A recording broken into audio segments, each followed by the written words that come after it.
நீங்க உயர்த்தப்படணும், மேன்மைப்படுத்தப்படணும். அதுதான் ஆண்டவருக்கு பிரியம். வேலை செய்தா வேலையில ப்ரமோஷன் கொடுத்து உயர்த்தப்படணும். படிக்கிறீங்கன்னா படிப்புல மார்க் அதிகம் எடுத்து எடுத்து எடுத்து உயரணும். பிசினஸ் பண்ணீங்கன்னா அப்படியே இருக்கக்கூடாது. உங்களுடைய பிசினஸின் எல்லைகள் உயரணும். அப்ப அதான் ஆண்டவருடைய விருப்பம். கர்த்தர் உங்களை உயர்த்த தான் விரும்புகிறார். எங்க உயர்த்துறது? இருக்கிறத சமாளிக்கிறதே பெரிய கஷ்டமா இருக்குது. ஒரு ப்ரமோஷனும் இல்லை, ஒரு ஆசீர்வாதம் இல்லை, ஒரு உயர்வும் இல்லை. அப்படியே எங்கடி வாழ்க்கை போகுது அப்படின்னு நினைக்கிறீங்களா? ஏதோ ஒரு காரியம் தடையா இருக்கலாம். நீங்களே யோசித்து பாருங்க. நம்ம உயர்வதற்கு தடையா இருக்கிற காரியம் எதுவா இருக்கும்? உங்க வேலையில, படிப்புல, பிசினஸ்ல, நீங்க செய்கிற காரியத்துல கர்த்தர் உங்களை உயர்த்துவார். ஆண்டவர் உங்களை உயர்த்த தான் விரும்புகிறார். ஆனா ஏன் உயர்வு வர மாட்டேங்குது? ஏன் தடை ஏற்பட்டுக்கிட்டே இருக்குது? பெருமை காரணமா இருக்கலாம். தாழ்மை உள்ளவளை தேவன் உயர்த்துவார்ன்னு வேறு சொல்லுது. அப்ப பெருமை இருந்தா நம்ம உயர முடியாது, தாழ்த்தப்பட்டு போவோம்.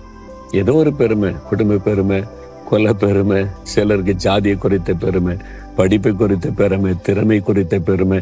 எனக்கு இருக்கிற திறமைக்கு அப்படிலாம் பேசாதங்க. தாழ்த்துங்க. கர்த்தருக்கு முன்னால கர்த்தர் உயர்த்துவாராம்.